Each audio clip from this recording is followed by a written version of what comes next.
so you breathe a little bit more. Neck, man. One of my homies got it.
Is humanity truly free? Are there universal laws in effect that apply to human behavior? Does our knowledge or ignorance of these laws impact our collective freedom as a species? This documentary will explore these questions and our current understanding of universal forces that affect the daily lives of each and every one of us. I'm an independent researcher and public speaker from Philadelphia, Pennsylvania. I lecture on the topics of human consciousness, morality, freedom, occultism, symbology, and spirituality. Many years of unique life experiences have afforded me an extraordinary perspective on the current human condition. Through my website, whatonearthishappening.com, I continue to explore these topics with a worldwide audience. I grew up with a traditional Roman Catholic family background in South Philadelphia. During my grade school years, I began questioning the beliefs and motives of organized religion, recognizing it as a system designed to control human thought and understanding. My unanswered philosophical and sociological questions eventually turned to discontent and anger. This drove me to seek out what I considered at the time to be the polar opposite of religion. My subsequent life path led me into membership and influence of what I now refer to as the dark occult, what most people might call nefarious secret societies. But what actually is the occult?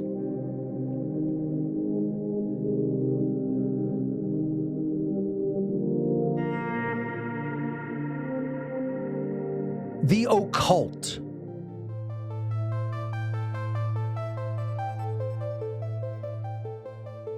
What does the word occult mean? Occult? It means maybe supernatural or, yeah. Occult. Mystic, unknown, kind of stigmatized. It's funny, I think by society it generally has a negative connotation. I'm not sure I could actually define it. I think it's like palmistry, voodoo, like spirits, things like that. Ouija boards, maybe.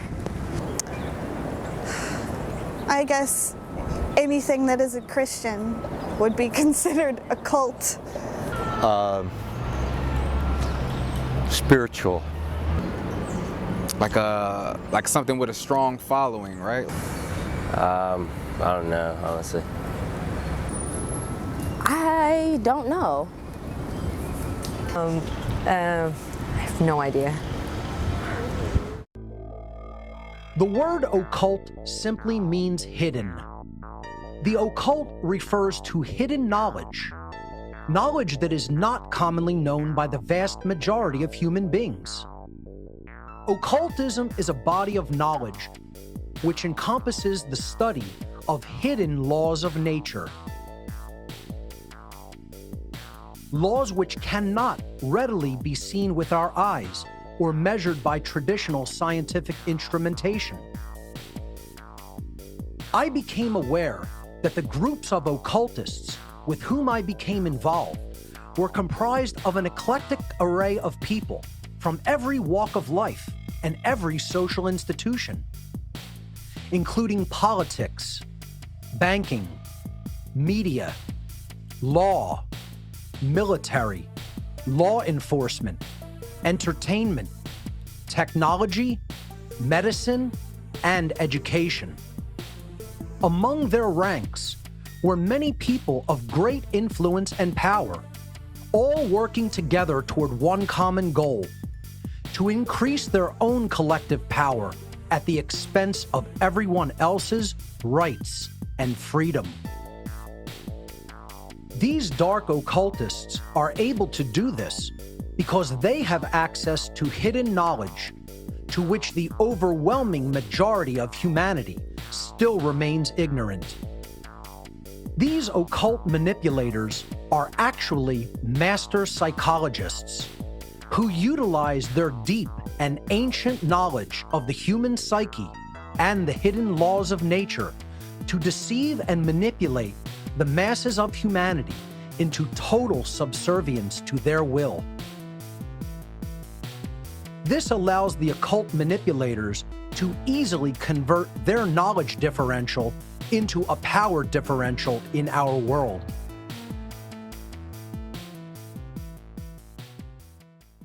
After a profound crisis in conscience, I eventually made the free will decision to cease my involvement in the world of dark occultism. I now teach people the very information which these dark occult orders have been keeping to themselves in order to stay in power behind the scenes. The ultimate hidden knowledge which they have been holding back from humanity's awareness is called natural law, and it is the secret of all so-called secret societies throughout human history.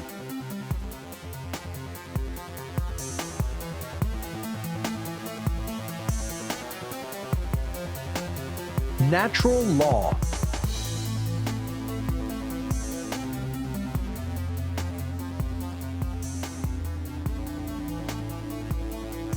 What is natural law?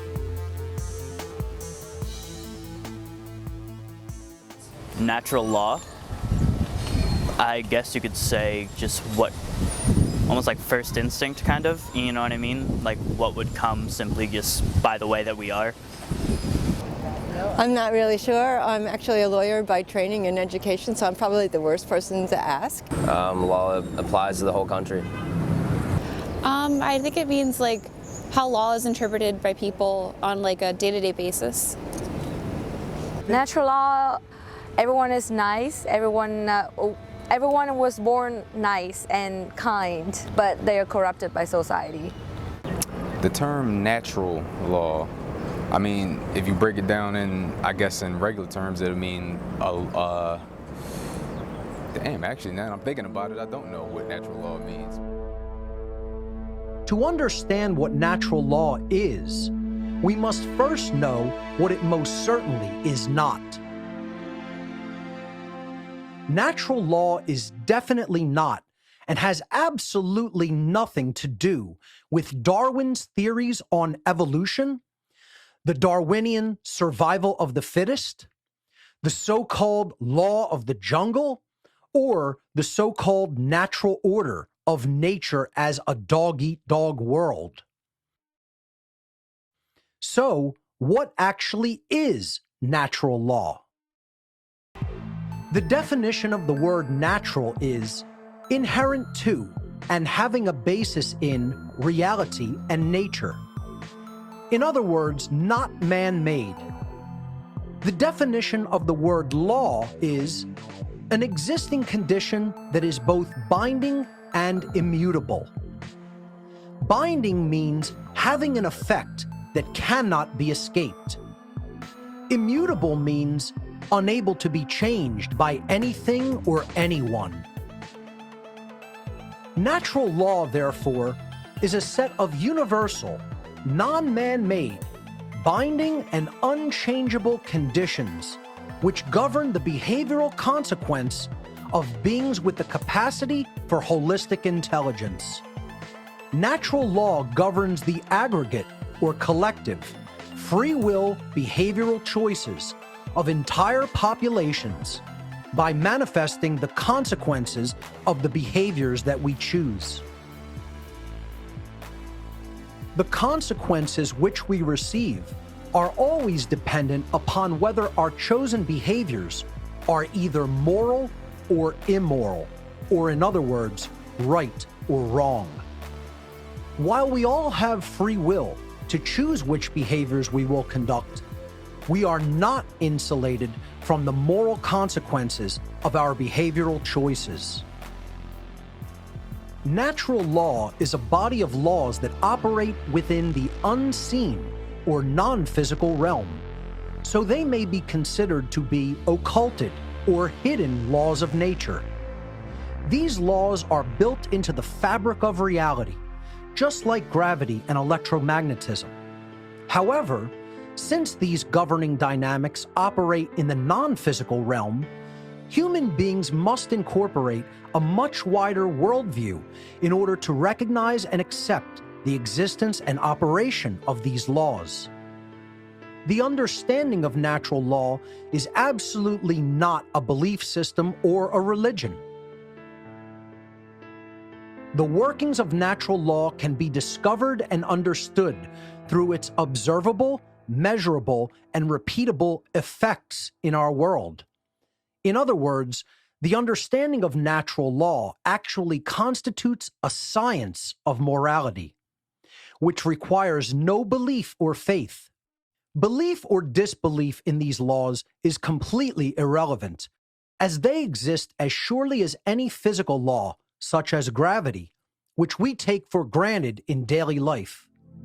Natural law is also known as moral law, cosmic law, universal law, spiritual law, the law of cause and effect, consequentialism, the golden rule, karma, and many other names. Why is understanding natural law so important? The understanding of natural law is critically important to human beings who seek to live in freedom and peace together. Since natural law delivers the consequences of an entire society's behavioral choices based on whether their behavior is moral or not, it is of fundamental importance for human beings to know with certainty what the difference between right behavior and wrong behavior actually is.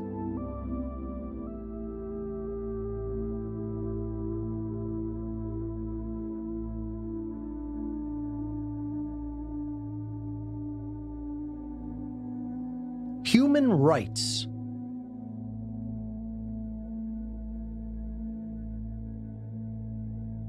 Do human beings have inherent rights? Yes. Yes. Yes. Yes. Of course. Yeah, they do. Yes. Yes. Oh, absolutely. Absolutely. Yeah, I think every human has a right. Human beings always should have rights, no matter where you're from, no matter your religion, your sex, no matter whatever. They should always have rights. What is the definition of a human right?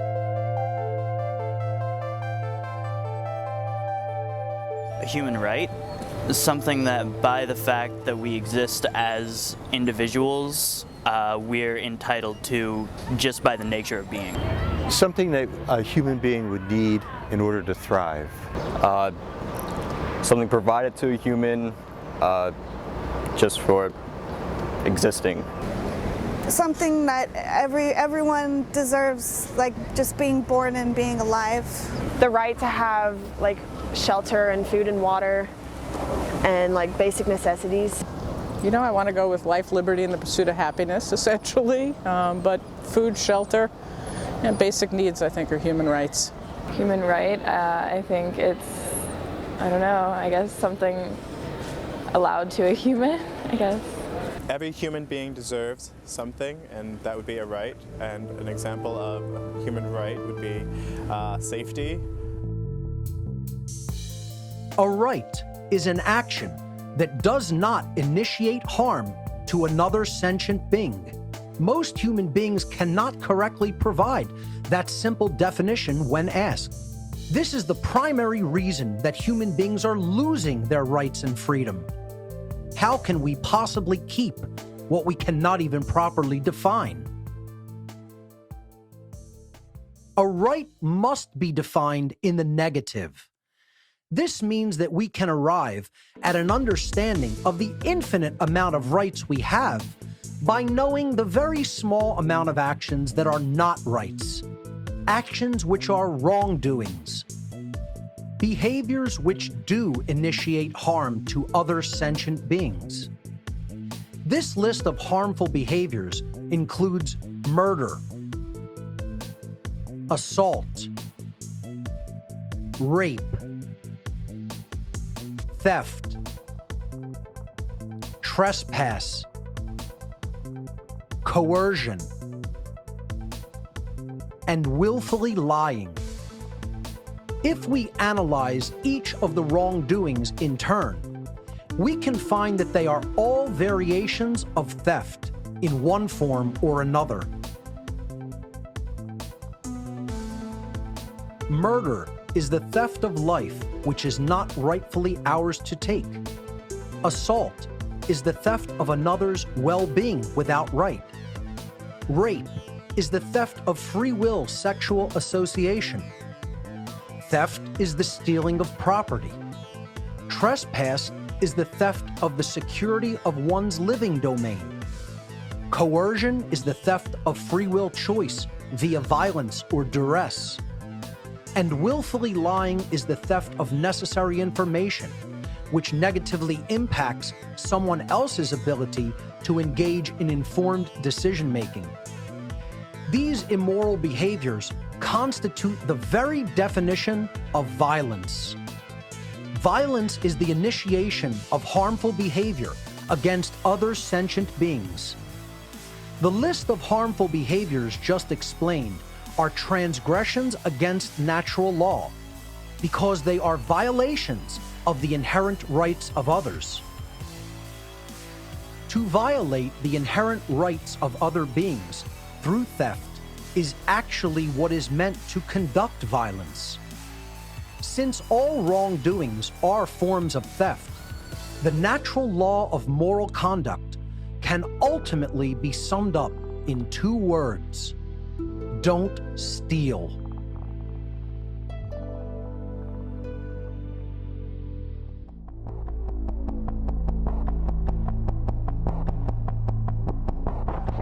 The non-aggression principle and the self-defense principle. The non-aggression principle is one of the main principles of natural law. This principle means that it is morally wrong to initiate aggression or violence upon other sentient beings. This brings us to another important principle of natural law, the self-defense principle. Individuals always reserve the natural right to use physical force to defend themselves against acts of violence conducted upon them. Self-defense is not, and should never be considered to be, violence. Self-defense against violence is an inherent right of all sentient beings. Do human beings have the right to defend themselves against aggression? Yes. Yes. Yes. Yes. Yeah. Yes. Yes. Yes. Yeah. If the aggression is physical, I would say yes. If physical force is acted on them first.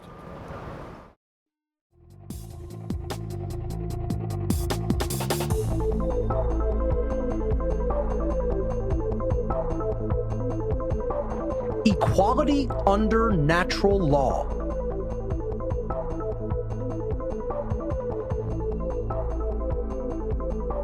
Does everyone have the same rights? Or do some people have more rights than others? I think people should have rights that are equal to everybody else. I think in a perfect world, everyone would have the same rights, but as the world is right now, people don't all have the same rights. Not everyone has the same rights. Some people have different rights because of money or privilege, class, things like that. In reality, some people have way more rights than other people. There's definitely some rights that some people possess and others don't. Most people would agree with the fact that the behaviors which initiate harm to others are immoral actions. The problem arrives when we fail to hold everyone to the same account regarding the morality of their actions. We must understand that everyone has the same rights as everyone else, and there are no exceptions to this law. If no individual possesses the right to perform a certain action because it initiates harm to another, then no one can delegate such a non-existent right to any other individual or any other group, and thereby magically turn a wrongdoing into a right. In other words, everyone possesses exactly the same natural, inherent rights as everyone else, and there are no exceptions to this rule for individuals in government, police, military, or any other societal institution. This is what is meant by equality under natural law.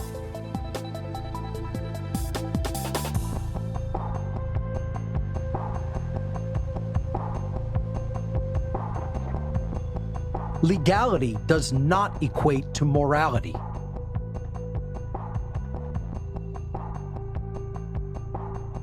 Is government authority morally legitimate?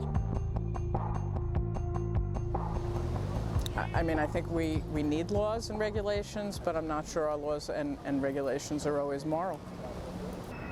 Not always. Yeah, I believe it is. To some extent. It depends on whether the authority was, at least in our democratic tradition, whether the authority was based on the consent of the governed.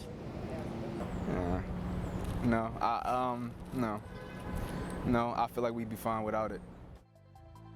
If the laws of man happen to align with the natural laws of morality, then they are, by definition, redundant and therefore unnecessary.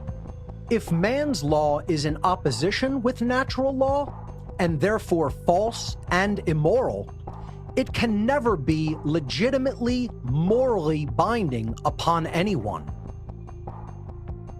Because something is either legal or illegal does not make it moral or immoral.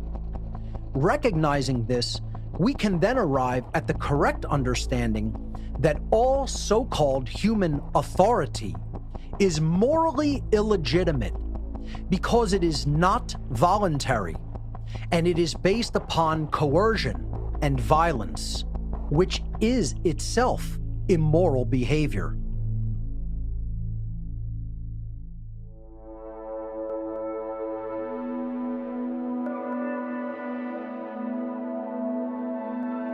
Natural law versus man's law.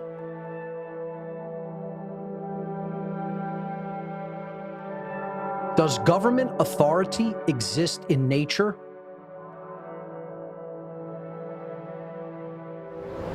Yes, I believe it does. Yes. Yes. In some cases more than other cases, but yeah. Absolutely. Yes. Today's society, yes. I feel like you are, whatever your mind convinces itself that it is, or that you are, that's just what it is. Well, yes, there's always a hierarchy. I mean, even in every animal species, there's a hierarchy. Yes. Yes, because we follow orders from our parents from time to time.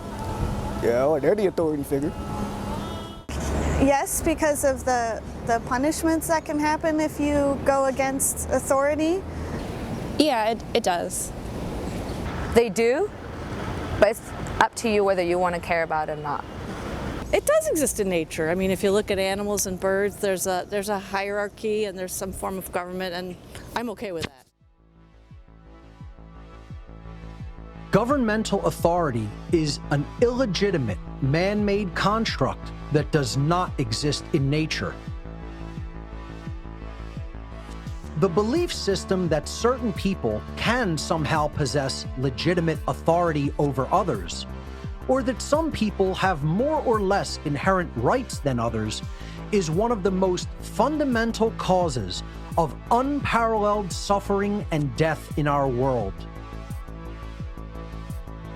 Authority is, and always has been, an untrue, illusory, illegitimate, and immoral claim, which is, unfortunately, accepted and believed in by most human beings with absolute religious fervor. The so-called delegation of authority to politicians, police, and military is inherently morally illegitimate and cannot actually be done in nature, since it is impossible to bestow or delegate a, quote, right to someone else, which no one possesses as an individual.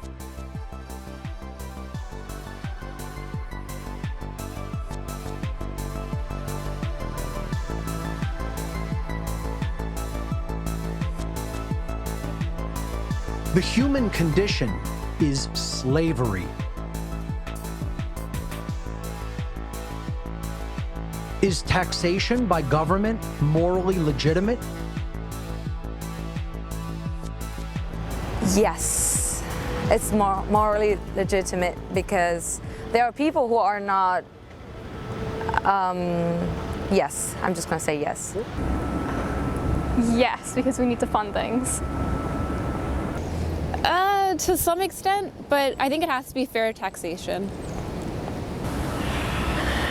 I think it would depend on what the taxes are going to. I don't think it's morally legitimate. Again, I do think it is needed to fund resources and things like that, but I don't think it's a moral issue. I think so because if we didn't have taxes, we wouldn't be taking care of the greater good, roads, education, etc. Well, the way we've set up our culture, that's the only thing that makes it work. Paying taxes? No. Like, I mean, where does it go?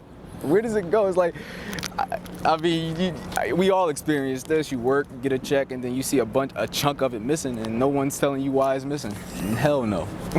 Yeah, no. Money and taxes, I think there's a lot of bullshit involved because a lot of money is thrown around, like huge amounts of it, at things like politics and war, and a lot of taxes go into things that aren't really helping most people. They're helping a few people do not so good things. Taxation is theft enforced by the threat of coercion and violence.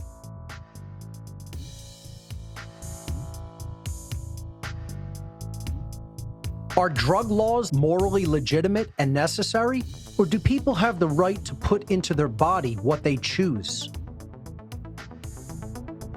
If society is charged with the responsibility of funding the health and welfare of everyone in society, then I think there should be laws that prevent people from incurring health risks they would not otherwise occur had they not taken the drugs. If they promise never to leave the house, but that doesn't happen, so yeah, we have to babysit people, unfortunately.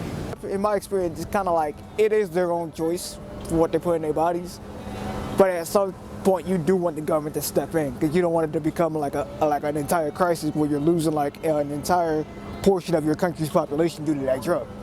Yeah, so people have the right to put whatever they want to their body, but they also must not let that affect other people around them. Well, I do not agree with all of the laws, and I think that to a limit that everyone has a choice on that, but I don't think that it should be readily available if it's toxic. Depends on the drug and how bad it is for you. I believe they should have the right. I think people have the right to, I mean, it is our body, we're born into it. I think they help. They help, but some of them, I would say, are a little over the top, some of them are a little under. People own their body and have a right to choose what they put into it. Are driver's licenses morally legitimate and necessary, or is travel an inherent right? Driver license is definitely necessary, otherwise there would be way too many accidents. I think unlicensed travel is a right. I think you do need a license because that proves that you're able to drive safely. I think driver's licenses are morally necessary and legitimate. I would want someone who's going to be driving a car to know how to drive a car, so yes, I would say that driver's licenses are pretty necessary. You need a license. Have you seen people driving in Philly? Have you seen people driving? They're texting, they're not paying attention.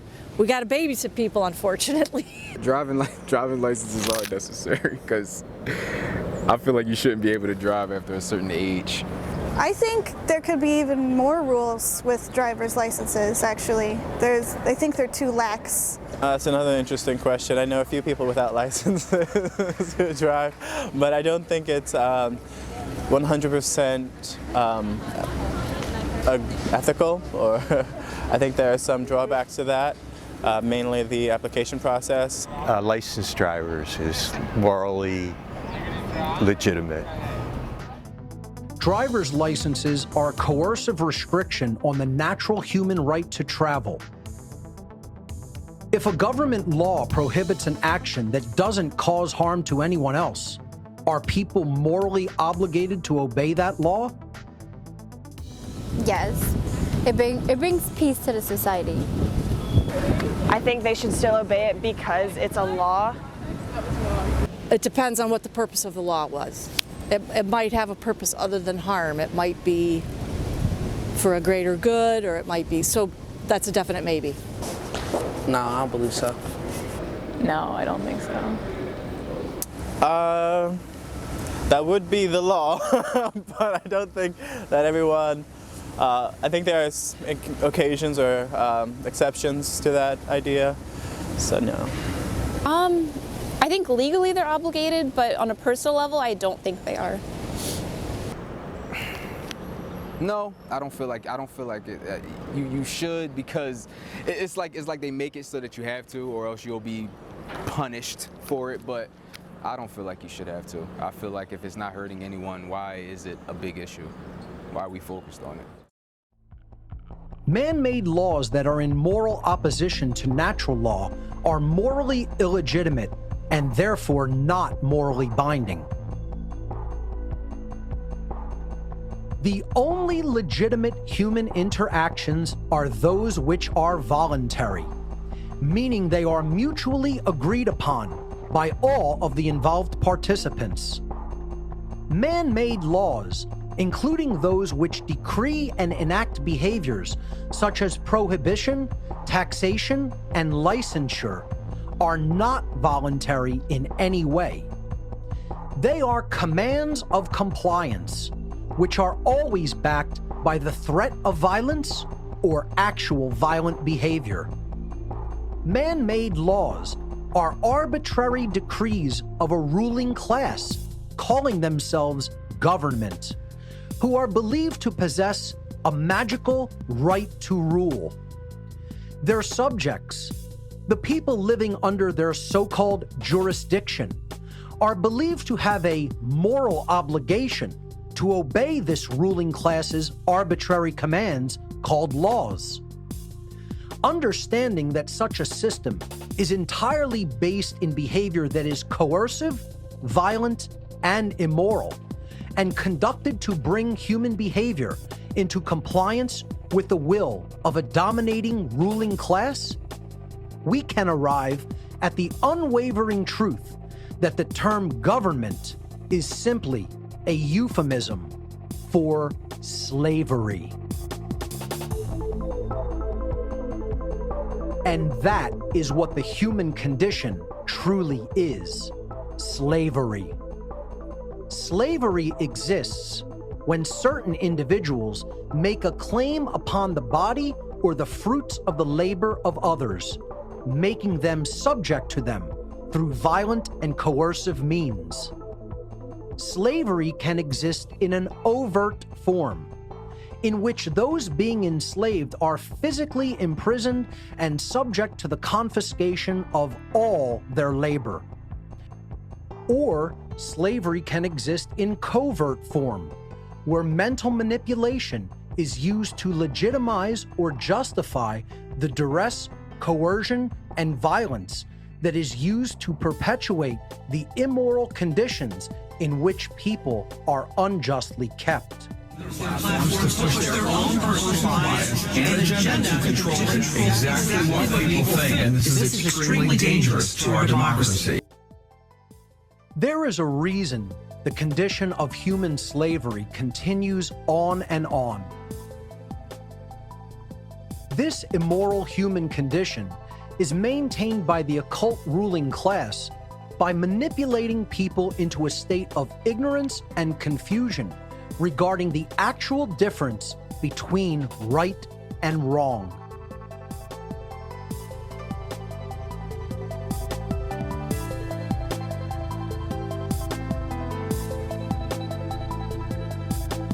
Objective morality. Is morality objective or subjective? I think morality, to some extent, is human interpretation, but there is a clear right and wrong on other topics.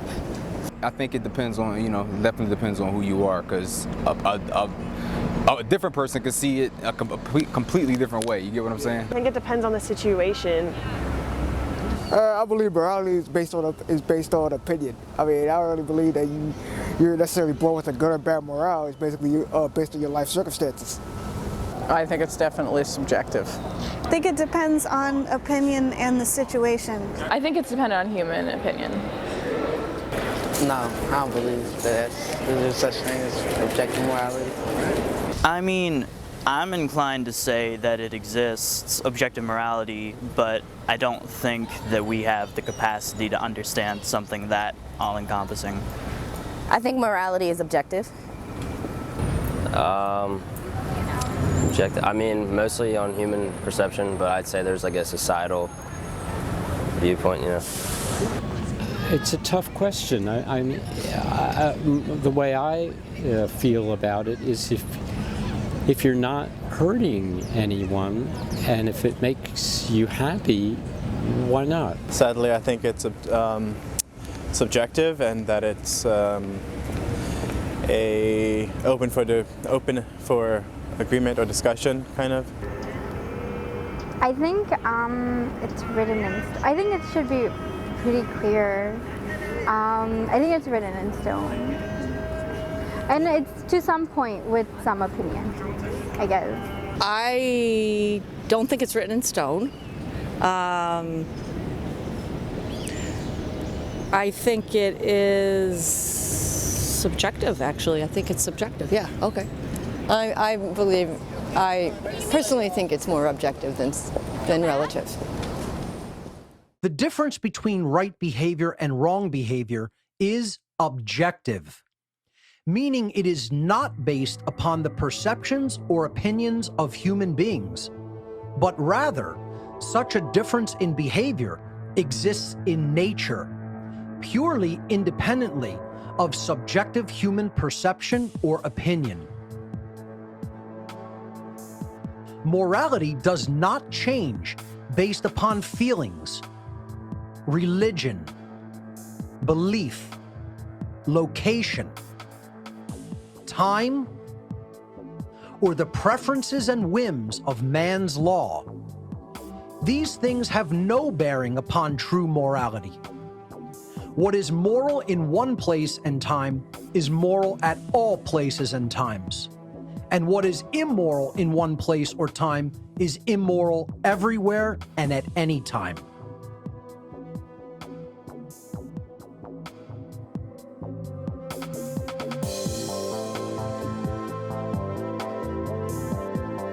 Conscience.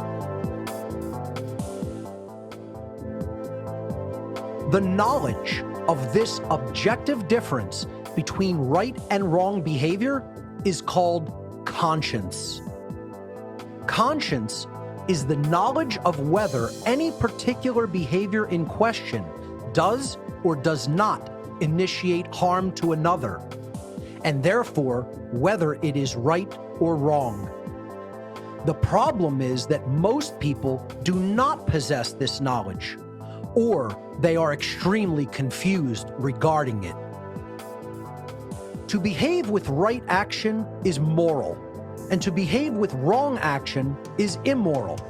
Yet this fundamental understanding is often grossly misunderstood. People do not get to decide what morality is. Morality is based upon whether an action initiates harm or not. This dynamic exists inherently in the natural world. Where do human rights come from? Religion, government, society. I guess it depends on the country that's allowing human rights, I'm not sure. Some from the laws, some from, yeah, I think from the law. They apparently are decided by many people. Well, since you're not bored with it, I think it's like a collective, I think they come from your fellow woman or man. More woman, quite frankly. Constitution. Realistically, human rights come from law, but I think they should come from the basic moral agreements that I described earlier. Human rights. I think human rights are inherent. The moment we're born, we are entitled to certain rights, but then those rights are also, like I said, qualified by society. Well, human rights come from what you believe that all humans should have in general. So, like, if you believe that they should always have freedom, or if you believe that they are always entitled to something. They should come from morality. They come from, I guess, morality, yeah, so. Well, in the Christian tradition, we say they come from God. Human rights should come from within and should come from a natural place, but I think in our society they come from governments.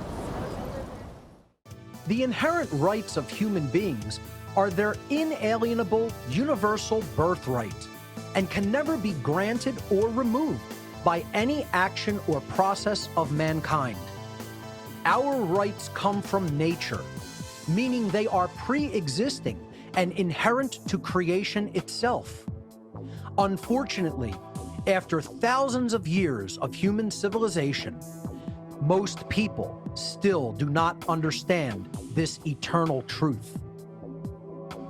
It seems so simple that we as human beings should willfully choose to take right action, to honor and respect the rights of others not to be harmed, to treat others with the same respect with which we expect to be treated, not to steal the life, well-being, property, rights, or free will of others.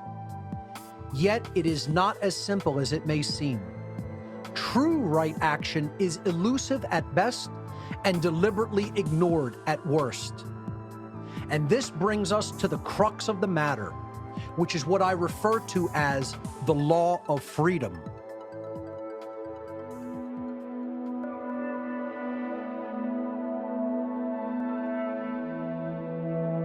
The law of freedom. The law of freedom governs the states of freedom or slavery of entire populations of beings who possess the capacity to comprehend the objective difference between moral behavior and immoral behavior. The natural law of freedom dictates that as a society collectively becomes more moral, they collectively become more free. And as a society collectively becomes more immoral, they collectively lose their freedom and become more enslaved. The freedom or slavery of an entire society is hinged upon whether that society behaves in the aggregate morally or immorally. Since most people still do not truly know the objective difference between right and wrong behavior, they are constantly making judgments that do not align with natural law. As more and more people act in such an ignorant capacity with respect to natural law, this conduct becomes a fundamental source of disorder and chaos in our society as a whole. In other words, the law of freedom could be summarized like this. As the aggregate moral behavior in any given society increases, the aggregate freedom of the members of that society also increases. And as the aggregate moral behavior of any given society declines, the aggregate freedom of the members of that society also declines. Even more simply put, as morality increases, freedom increases. And as morality declines, freedom declines. Therefore, human freedom is entirely dependent upon educated judgments that align with natural law-based morality, the objective knowledge of the difference between right behavior and wrong behavior. Believe it or not, you have just been given the secret of secrets of all secret societies throughout human history.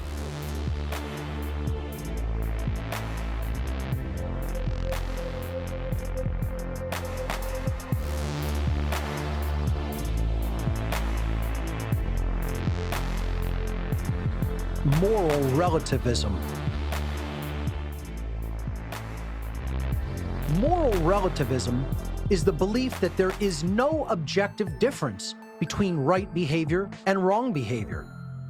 Moral relativists believe that morality is relative or subjective, meaning that right and wrong can change with respect to time and location, depending upon human perception and opinion, likes and dislikes, whims and preferences. Moral relativism is the belief that human beings may arbitrarily decide for themselves what right and wrong are, and that they may become the arbiters of moral and immoral behavior based upon their likes and dislikes at any given time or place.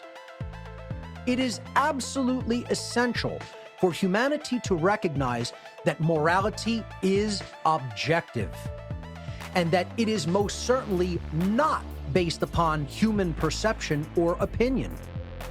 There is definitely an objective difference in nature between moral behavior and immoral behavior, because moral behavior does not initiate harm to others, whereas immoral behavior does initiate harm. These dynamics exist within and are inherent to the natural world.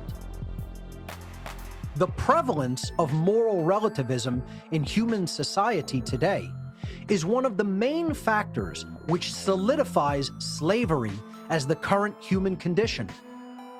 Since aligning human behavior with natural law hinges upon knowing the objective difference between right behavior and wrong behavior, if most members of a society accept that there is no truth regarding those objective differences, that society can never consistently behave morally, and therefore they can never truly be free. True freedom can never exist in a society that embraces moral relativism, a society where people believe there is no objective difference between right and wrong behavior.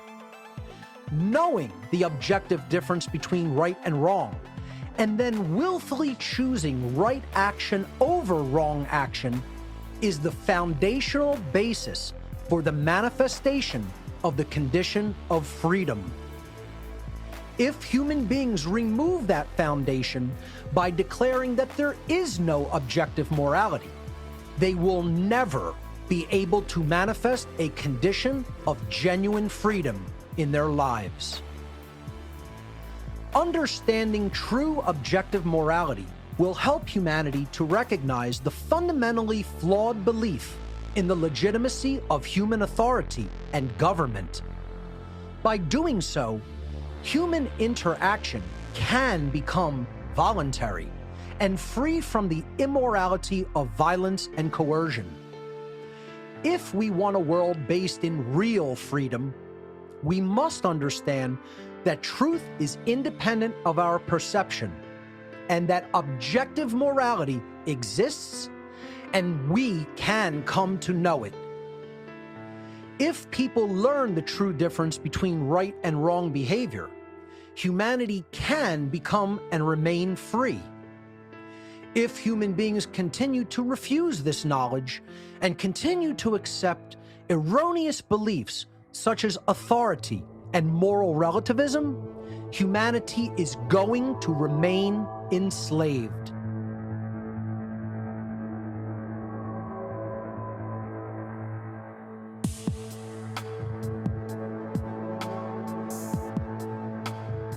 Free will.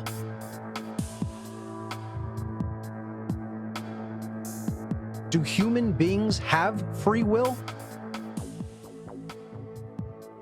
We think we do, but I don't believe so. Human beings, for the most part, have free will. To some extent. We're not always free to do everything, which I think it should be left like that. I don't believe so, no. Yes, in my opinion, I believe that humans have free will. I mean, I don't believe that you're living your life under somebody's control. Free will. I think we do have free will. We do have free will, but that free will is also suppressed by social norms. No, actually, no. I don't think human beings have free will. Yes. Well, we think we do, but in truth, I don't think we do. Yes. Yes. Yes. Yes and no. Yes, or they should. In some cases. Yes. All human beings have the free will to choose between moral behavior and immoral behavior. We have a choice as a people. We can use our free will to change our behavior and bring it into alignment with natural law by choosing morally right action. Or we can choose to behave immorally by condoning and perpetuating a system based in violence, coercion, and moral relativism. Will we continue down the path of slavery watching our inherent rights stripped from us little by little? Or will we embrace the moral principles of natural law and create a society where each individual's life, rights, and freedom are respected and protected because we recognize our inherent sovereignty and the sovereignty of all other sentient beings? The law of freedom will manifest our reality in either direction based upon our collective moral choices.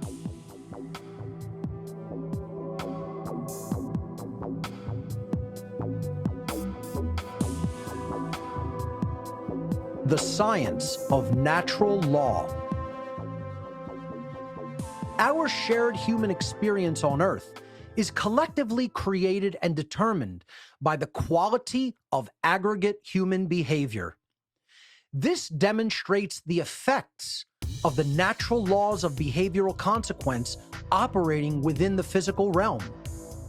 Our free will-based behaviors operate in what is known as the plane of causality, because our behavior is the underlying cause of the physical manifestations which result in the world. The consequences and repercussions of aggregate human behavior then materialize upon the plane of effects, which constitutes the shared human condition in which all of us must live. Our aggregate thoughts regarding morality are transformed into the aggregate behavior of our species, and that behavior is then transformed into resultant conditions and consequences. Truly, we collectively reap that which we collectively sow. Wrongful action can never create goodness and harmony, and right action can never constitute a violation of rights. 2 + 2 will never equal 5, and the apple falling from a tree will never fall upwards in elementary terms. Our behavior creates our circumstances. These dynamics can be repeatedly observed, and their workings can be known as a result of such observation. The study of these dynamics in human society constitutes a science of behavioral consequence. All living beings are endowed with self-ownership as an inherent birthright, and therefore possess the natural right to exercise their own free will to live in sovereignty, free from the initiation of harm or coercion by other human beings. These principles of human freedom and rights are the very basis of morality and are governed by the spiritual laws of behavioral consequence. Any and all violations of these principles are wrongdoings, chaotic actions working in direct opposition to the generative, self-ordering dynamics of natural law as designed by creation itself. Though some may attempt to do so, these laws ultimately cannot be worked around, changed, skirted, or bent to suit human whims or desires.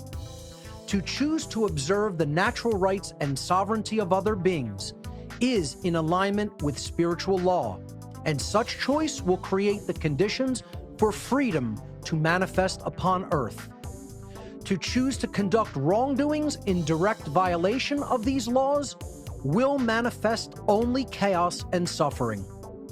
Human behavior is collectively manifested into our physical reality based upon humanity's free will choice whether to act in harmony with natural law, thus creating the conditions of freedom, or to act in opposition to natural law, thus creating the condition of human slavery. These are the universal, moral, spiritual laws of the universe that govern all of humankind. This is the science of natural law.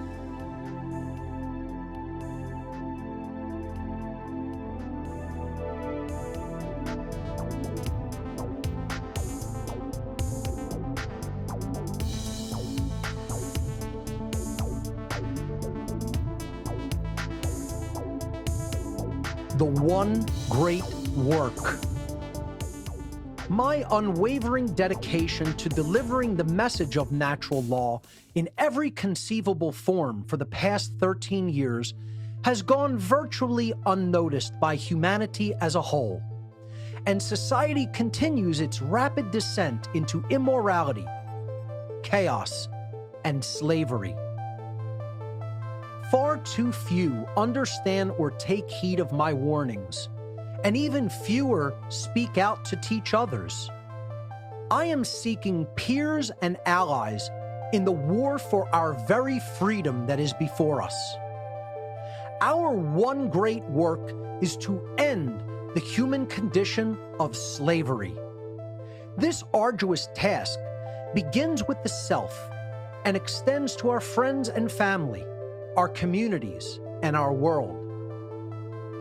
Speaking out is an extreme act of defiance because those who are currently in power seek to keep their power by exploiting the ignorance of mankind. There is so much human ignorance in the world today regarding the issue of morality that the situation can seem hopeless.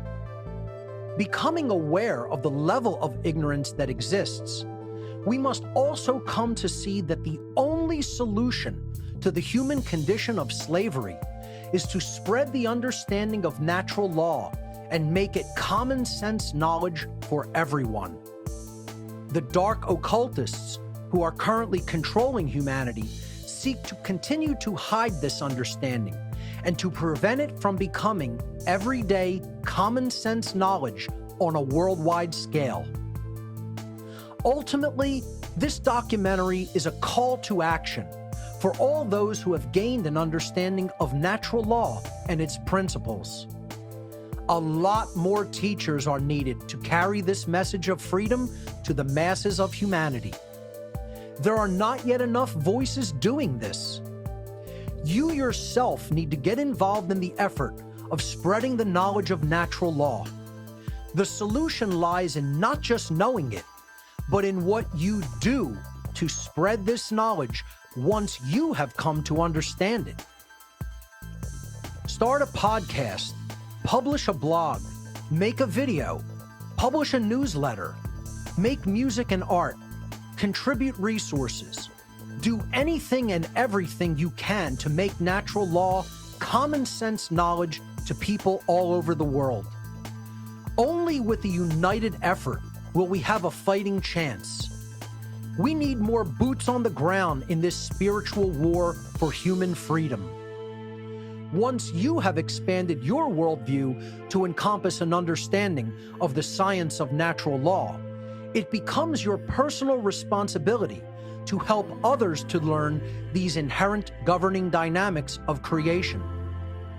Our very freedom itself depends on it. This has been an introduction to the philosophy and science of natural law. For further study, please watch my full video seminar entitled Natural Law, the Real Law of Attraction and How to Apply It in Your Life. For more information on my work, please visit my website, whatonearthishappening.com. I recommend studying my podcasts in order, starting from number 1 at your own pace, and watching my video presentations and seminars. Thank you so much for your time and attention.